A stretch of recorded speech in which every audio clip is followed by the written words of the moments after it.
Well, that's what we came for, honey. I hope we're going to see some big cats like that tomorrow.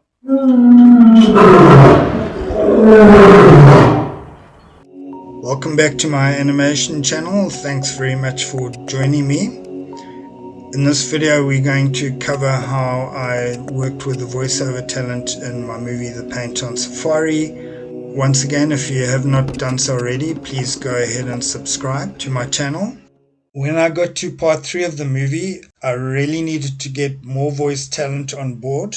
Up to this point, it was just Barry and Russell. And for the first 2 parts of the movie, that's all that were needed. Hi, Mosey. Hi, Mike.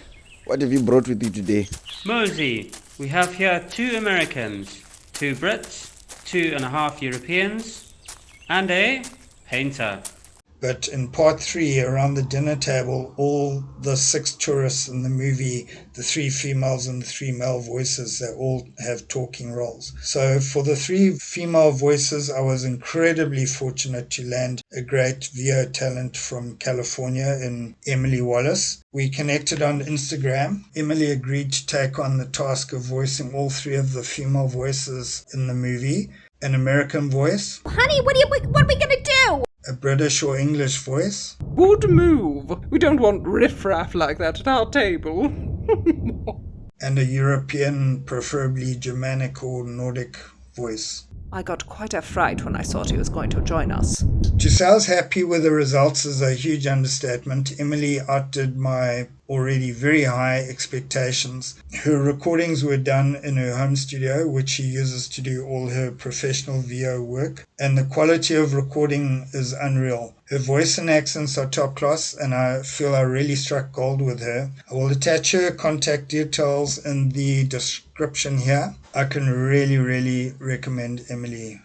For the American male voice, Jim Ehling agreed to do it for me. Again, our acquaintance was made on Instagram. Jim is a fellow creative and he does animation, painting in oils, etc. and also plays in a band. He's from Philadelphia in the US and is an Eagles fan. I emailed Jim his lines and he emails me back the audio files. His Philly accent is perfect. Well, that's what we came for, honey. I hope we're going to see some big cats like that tomorrow. Our colorful American tourists are from the East Coast, either in the New York, Philly, Boston area, although Boston's got its own accent. The American's wife, voiced by Emily, sounds very much like the nanny and has that very nasal New York twang. Yeah, but I sure hope they don't get that close. I'd like to get back to the States alive. Jim's Philly accent is perfect.